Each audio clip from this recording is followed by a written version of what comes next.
ونصلي ونسلم على رسوله الكريم أما بعد فأعوذ بالله من الشيطان الرجيم بسم الله الرحمن الرحيم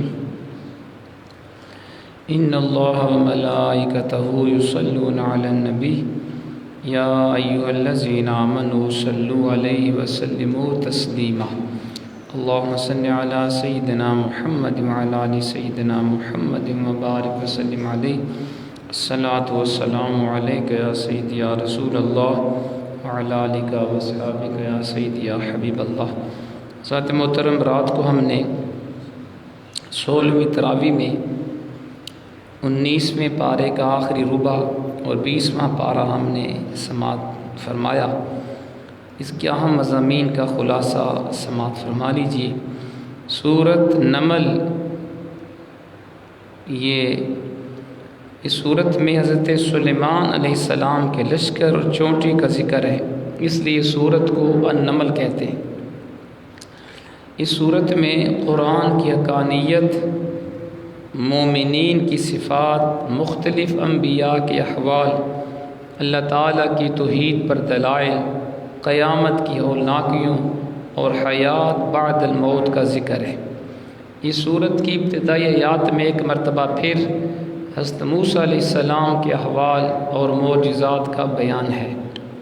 آیت نمبر 16 میں حضرت سلیمان علیہ السلام کا ذکر ہے کہ وہ حضرت داؤد علیہ السلام کے وارث بنے. انہیں پرندوں کی بولی سکھائی گئی. جنات اور انسانوں کے لشکر ایک فوجی ڈسپلن کے ساتھ ان کے پاس حاضر رہتے. پھر اس واقعہ کا ذکر ہے کہ سلیمان علیہ السلام کے لشکر کا گزر چونٹیوں کی وادی کے پاس ہی ہوا. تو جو ان کی ملکہ تھی اس نے اپنی چونٹیوں سے کہا کہ اپنے بلوں میں داخل ہو جاؤ. سلیمان علیہ السلام اور ان کا لشکر وہ زمین پر آنے والا ہے، کہیں ایسا نہ ہو کہ تم ان کے پاؤں کے نیچے آ کے مسلی نہ جاؤ. تو سلیمان علیہ السلام نے 3 میل دور تھا آپ کا لشکر، تو آپ نے چونٹی کی آواز سن لی تو آپ مسکرائے. پھر آپ کھل کھلا کے ہنسے.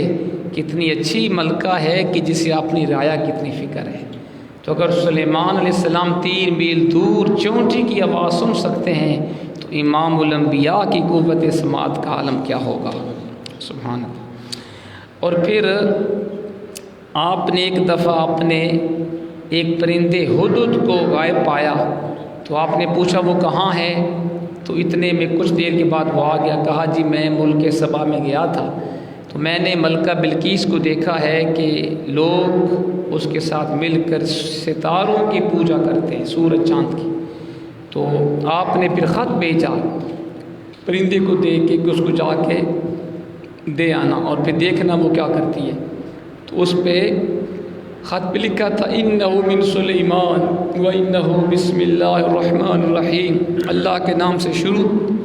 فرمایا میرے پاس فوراً حاضر ہو جاؤ مسلمان ہو کر ورنہ ہم آئیں گے. تو جب ملکہ بلقیس کے پاس ہدہد نے وہ خط پہنچایا تو اس نے پڑھا. اس نے اپنے مشیروں سے مشورہ کیا، وزراء سے، ہمیں کیا کرنا چاہیے. انہوں نے کہا جی ہم طاقتور ہیں، جو آپ کہیں ہم راضی، ہم تیار ہیں. ملکہ بلقیس نے کہا کہ بادشاہ جب کسی ملک کے اوپر حملہ کرتے ہیں تو وہ عزت والوں کو ذلیل بنا دیتے ہیں. تو میں دیکھتی ہوں. اس نے تحائف بھیجی حضرت سلیمان علیہ السلام کی طرف اس نیت سے کہ یہ شاید دنیا دار بادشاہ ہے. تو جب وہ تحائف پہنچے تو آپ نے فرمایا اس کو جا کے کہنا، یہ اس کو جا کے دے دو اور کہو میرے رب نے جو مجھے دیا وہ اس سے بھی کہیں زیادہ ہے، مجھے نہیں ضرورت. تو آپ نے فرمایا ہم آئیں گے تمہارے اوپر، ہم حملہ کریں گے. تو آپ نے اپنے درباریوں سے پوچھا کون ہے جو اس کا تخت لے آئے اس کے میرے تک آنے سے پہلے. تو ایک عفریت جن بولا، اس نے کہا جی میں لاؤں گا. کتنی دیر میں؟ کہا جی آپ کی مجلس برخاست ہونے سے پہلے. فرمایا نہیں جلدی چاہیے. قرآن پاک کہتا ہے کہ آپ کی بارگاہ میں ایک آپ کا امتی تھا، عاصب بن برخیہ ان کا نام ہے، وہ کتاب کا عالم تھا، زبور کا. اس نے کہا حضور میں لاؤں گا آپ کی آنکھ جھپکنے سے پہلے۔ تو واقعی وہ تخت آپ کے پاس موجود تھا۔ تو یہ طاقت ہے حضرت سلیمان علیہ السلام کی امتی اور ولی کی، تو حضور کی امتی اور حضور کی امت میں سے جو عالم ہے اس کی طاقت کتنی ہوگی، اور اگر حضور کے امت کے ولی کی طاقت یہ ہے تو امام الانبیاء کی طاقت کتنی ہوگی۔ تو پھر اتنے میں وہ ملکہ بلقیس بھی آپ کی بارگاہ میں حاضر ہو گئی، اور اس نے جب آپ کی شان و شوکت کو دیکھا تو اس نے کہا میں بھی سلیمان علیہ السلام کے رب کے اوپر ایمان لے آئی۔ تو اس نے کلمہ پڑھا، مسلمان ہو گئی۔ آیت نمبر 47 میں قوم سمود کا حضرت صالح علیہ السلام سے بدشگونی لینے کا ذکر ہے۔ 48 میں قوم صالح کے ان 9 افراد کا ذکر ہے جنہوں نے اونٹنی کی کونچیں کاٹیں، حضرت صالح علیہ السلام کے اوپر شب خون مارنے کے ارادے سے گئے تو فرشتوں نے ان کو پتھر مار مار کے ہلاک کر دیا۔ آیت نمبر 54 سے ایک مرتبہ پھر لوط علیہ السلام کی قوم کی فحاشی اور اس کے نتیجے میں ان کی تباہی بربادی کا ذکر ہے۔ پھر 20واں پارہ ہم نے سنا۔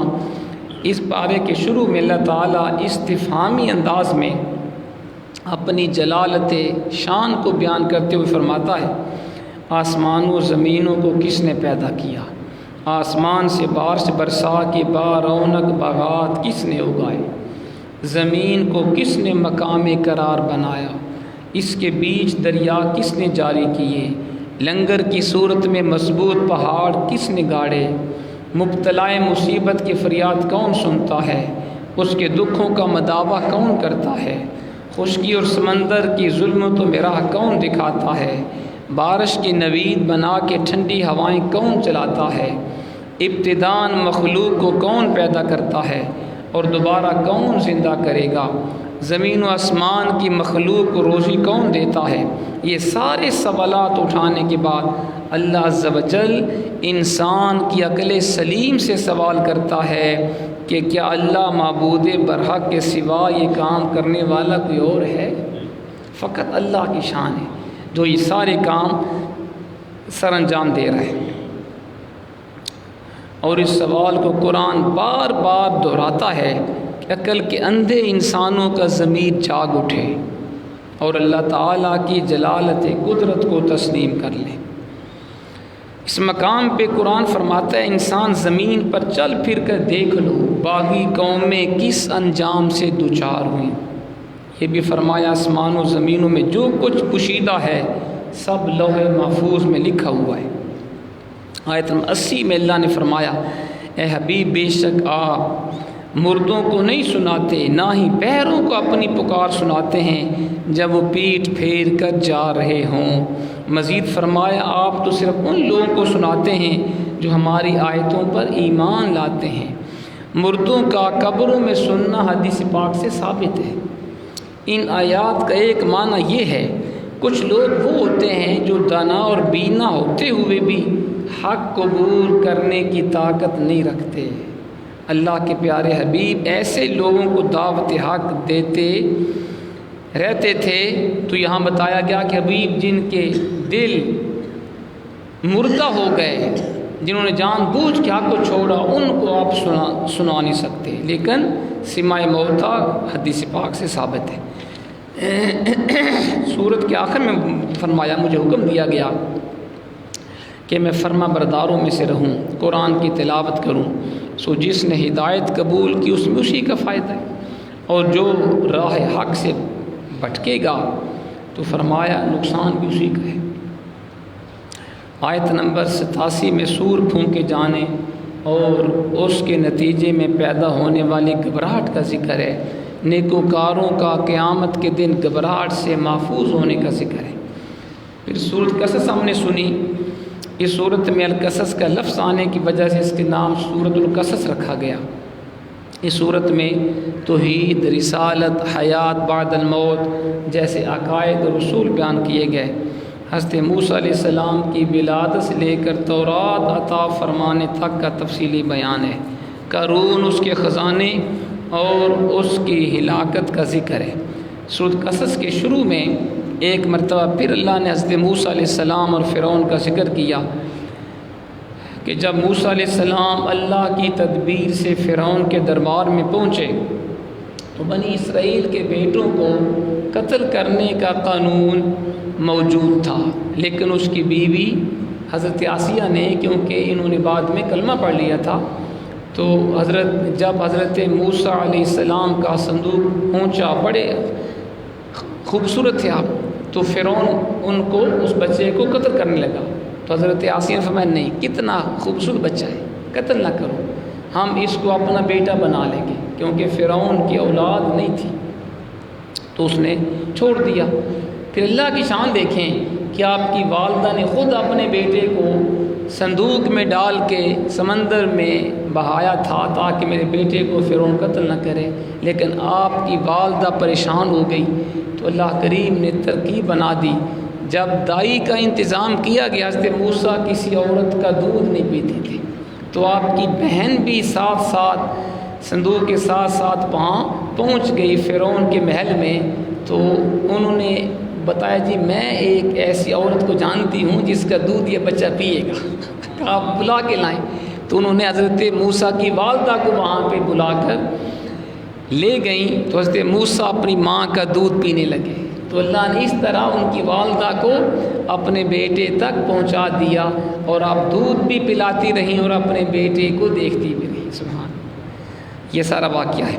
اور پھر جب حضرت موسیٰ علیہ السلام کو جب بڑے ہوئے تو آپ نے دو بندوں کو آپس میں جگڑتے دیکھا، ایک آپ کی قوم کا تھا، دوسرا آپ کا مخالف تھا، تو آپ نے اپنی قوم کے دوست جو تھا آپ کی قوم کا بندہ، اس کی مدد کی، مخالف کو آپ نے گونسا مارا اور وہ موقع پر ہلاک ہو گیا۔ یہ واقعہ بھی ہے۔ پھر ایک بندہ آیا شہر کی دور سے، اس نے کہا اے موسیٰ، فرعون آپ کو قتل کرنے کا ارادہ کر رہے ہیں، آپ یہ شہر مصر چھوڑ کے چلے جائیں۔ تو پھر آپ نے مصر کو چھوڑا اور مدین کی طرف آپ نے سفر شروع کیا۔ وہاں پہ ایک کنویں کے پاس آپ بیٹھ گئے اور وہاں پہ لوگ اپنے جانوروں کو پانی پلا رہے تھے۔ دو جوان بچیاں بھی اپنے جانوروں کو لے کے آئیں، لیکن لوگ ان کو پانی نہیں پلانے دے رہے تھے، سب سے آخر میں بیٹھ گئے۔ حضرت موسیٰ علیہ السلام طاقتور تھے، آپ نے جلدی ان کو ان کے جانوروں کو پانی پلا دیا۔ وہ بچیاں حضرت شعیب علیہ السلام کی صاحبزادیاں تھیں، حضرت شعیب اللہ کے نبی تھے، تو انہوں نے جا کے اپنے باپ کو سنایا کہ آج ایک جوان تھا وہاں پہ، اس نے ہماری مدد کی، اس لیے ہمارے جانوروں نے جلدی پانی پی لیا۔ تو آپ نے ان کو بلایا، حضرت موسیٰ علیہ السلام نے سارا واقعہ سنایا ان کو۔ حضرت شعیب علیہ السلام نے فرمایا فکر نہ کریں، اب آپ ظالم قوم سے بچ گئے ہیں۔ فرمایا آپ نے کہ میں اپنی ایک بیٹی کا نکاح آپ سے کروں گا، شرط یہ ہے کہ آپ 8 سال تک میری بکریاں اجرت پہ چرائیں گے۔ فرمایا ٹھیک ہے۔ تو پھر آپ 8-10 سال وہاں پہ رہے، اور حضرت شعیب علیہ السلام نے اپنی بیٹی کا نکاح حضرت موسیٰ علیہ السلام سے فرما دیا۔ اس مقام پہ علامہ اقبال کو مجھے بڑا پیارا ہے کہ دم عارف نسیم صبح دم ہے، اسی سے ریشۂ معنی میں نم ہے، اگر کوئی شعیب آئے میسر شبانی سے کلیمی 2 قدم ہے۔ حضرت موسیٰ علیہ السلام چرواہے تھے، بکریاں چرایا کرتے تھے، لیکن حضرت شعیب علیہ السلام کی صحبت کی برکت سے آپ کلیم اللہ بن گئے۔ تو اگر کسی کو اللہ کے نیک ولی کی صحبت نصیب ہو جائے تو انسان اللہ کا نیک بندہ بن سکتا ہے۔ پھر آپ نے اپنی بیوی کو لیا اور آپ واپس مصر کی طرف آپ چلے، اور وہاں پہ آپ نے اپنی بیوی کو ٹھہرایا، سردی تھی بڑی، آگ کے پاس پہنچے تو اندر سے آواز آئی موسیٰ میں آپ کا رب ہوں۔ تو اللہ کریم نے اپنے نبی حضرت موسیٰ علیہ السلام کو نبوت بھی عطا فرمائی اور آپ کو تورات شریف بھی عطا فرمائی۔ یہ پورا واقعہ ہے۔ اور پھر اس کے بعد فرمایا آیت نمبر 52 سے نجاشی کے دربار سے آئے ہوئے وفد کے قبول اسلام، ابو جہل کی بدتمیزی اور نیک طینت لوگوں کا یہ کہنا کہ ہمارے لیے ہمارے اعمال، تمہارے لیے تمہارے اعمال، تم سلامت رہو، ہم جاہلوں کے ساتھ بحث نہیں کرتے۔ آیت نمبر 57 سے کفار مکہ نے نبی پاک علیہ الصلوۃ والسلام سے کہا اگر ہم آپ کے ساتھ ہدایت کی پیروی کریں ہم اپنے ملک سے اچک لیے جائیں گے، یعنی ہمیں دنیاوی مال و دولت فوائد نہیں ملیں گی۔ اللہ نے فرمایا کہ ہم نے تمہیں اپنے حرم کے اندر پناہ نہیں دی جو امن والا شہر ہے، اور ہم نے تمہیں طرح طرح کے پھل عطا کیے۔ تو اسے پتہ چلا شریعت کے اوپر چلنے سے انسان معاشی طور پہ بھی غریب نہیں ہوتا بلکہ معاشی طور پہ زیادہ خوشحال بن جاتا ہے۔ آیت نمبر 71 سے ایک مرتبہ پھر اللہ نے استفہامی انداز میں اپنی شان و عظمت کی طرف متوجہ فرمایا کہ اگر وہ قیامت تک کے لیے اللہ مسلسل رات کا سلسلہ جاری رکھے تو کون ہے جو تمہیں دن کی روشنی دکھائے، اور اگر اللہ قیامت تک دن ہی دن رکھے تو کون ذات ہے جو رات لے کے آئے، یہ فقط میری شان ہے۔ آیت نمبر 76 سے قارون کا ذکر ہے۔ یہ قوم موسیٰ کا ایک سرکش بندہ تھا، بڑا مالدار تھا قارون۔ اس کے خزانے کتنے تھے؟ قرآن نے کہا کہ اس کے خزانے اتنے زیادہ تھے کہ ان خزانوں کی چابیاں طاقتور 15-20 جوانوں کی جماعت چابیاں بھی نہیں اٹھا سکتی تھی، تو خزانے کتنے ہوں گے۔ لیکن جب اس نے اللہ کی نافرمانی کی اور اللہ کے راستے میں خرچ نہیں کیا، غریبوں کی مدد نہیں کی، تو پھر اللہ کی طرف سے ایسا عذاب آیا۔ قرآن نے کہا ہم نے اس کو خزانوں اور اس کے گھر سمیت زمین میں دنسا دی۔ تو اسے پتہ چلا اللہ تعالیٰ مال دے تو اس کے راستے میں خرچ بھی کرنا چاہیے۔ پھر آیت نمبر 83 میں فرمایا یاخذ کا گھر ہم ان کے لیے مقدر کرتے ہیں جو زمین میں نہ تکبر کرتے ہیں نہ فساد پھیلاتے ہیں، اچھا انجام صرف پرہیزگاروں کے لیے ہے۔ پھر فرمایا ہر ایک بندہ اپنے اچھے یا برے اعمال کی جزا سزا پا لے گا۔ سورۃ العنکبوت ہم نے سنی۔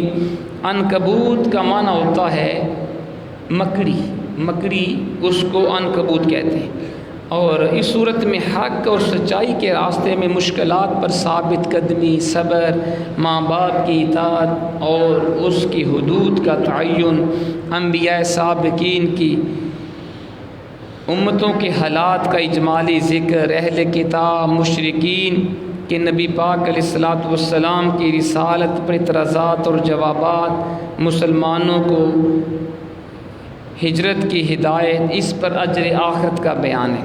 سورت کے شروع میں قرآن نے بتایا کہ قطعی نجات کے لیے صرف دعویٰ ایمان کافی نہیں ہے بلکہ آزمائش بھی اس کے لیے ضروری ہے۔ آیت نمبر 8 میں اللہ نے فرمایا اپنے ماں باپ کے ساتھ نیک سلوک کرو، ان کی اطاعت کی حدود کا تعین کرتے ہوئے قرآن نے کہا اگر وہ شرک کے اوپر تمہیں مائل کریں، شرک کی بات نہ مانو، باقی ان کی ہر جائز بات تم نے مانی ہے۔ آیت نمبر 16 میں ابراہیم علیہ السلام ان کی قوم کا ذکر ہے۔ ابراہیم علیہ السلام نے قوم کو کہا کہ اللہ کو چھوڑ کے بے بس بتوں کی عبادت نہ کرو، صرف اللہ وحدہ لا شریک عبادت کے لائق ہے۔ اور حضرت ابراہیم کی دعوت کو سن کے قوم نے کہا کہ ان کو جلا ڈالو، اللہ نے ان کو آگ سے بچا لیا۔ پھر لوط، اسحاق، یعقوب علیہ السلام کا ذکر ہے، ہم نے انہیں نبوت اور کتاب عطا کی۔ اور لوط علیہ السلام کی قوم کی انتہائی سرکشی کا ذکر ہے کہ وہ غیر فطری طور پہ اپنی جنسی خواہش پوری کرتے، ڈاکے ڈالتے، بے حیائی کے کام کرتے، پھر اللہ نے پتھروں کی بارش سے ان کو ہلاک فرما دیا۔ استغفر اللہ۔ اور پھر مدین کی سرزمین حضرت شعیب علیہ السلام ان کی قوم کی سرکشی کا ذکر ہوا۔ اللہ نے اپنے نبی کی تکذیب کے جرم میں قوم شعیب کو بھی تباہ و برباد کر دیا، اور قرآن نے اہل مکہ کو مخاطب کر کے بیان کیا تم اپنے تجارتی سفر کے دوران شیطان کے بہکاوے میں آنے والے عاد و سمود کی بستیوں کے کھنڈرات سے تم گزرتے ہو، اس لیے تم نے وہ کام نہیں کرنا جو انہوں نے اللہ کی نافرمانیاں کی۔ آیت نمبر 40 میں قرآن نے بتایا ان میں سے بعض سرکش قوموں پہ ہم نے پتھر برسائے، بعض کو چنگاڑ نے پکڑ لیا، بعض کو زمین میں دھنسا دیا گیا اور بعض کو سمندر میں غرق فرما دیا گیا۔ اللہ ان پر ظلم کرنے والا نہ تھا بلکہ وہ خود اپنی جانوں پہ ظلم کرنے والے تھے۔ آیت نمبر 41 میں فرمایا جو لوگ اللہ کو چھوڑ کے باطل معبودوں کو اپنا مددگار بناتے ہیں ان کے عقائد کے بھودے پن کی مثال مکڑی کے جالے کی طرح ہے، اور مکڑی سب سے کمزور گھر مکڑی کا گھر ہے۔ آخر میں اللہ نے فرمایا ہم حق کو ثابت کرنے کے لیے لوگوں کے لیے مثالیں ذکر کرتے ہیں۔ اور آیت نمبر 40 میں اللہ نے اہل کتاب سے بحث و مباحثہ اور اس کے آداب اسلوب تبلیغ کا طریقے بتائے۔ اللہ ہمیں قرآن پاک کے اوپر عمل پیرا ہونے کی توفیق عطا فرمائے۔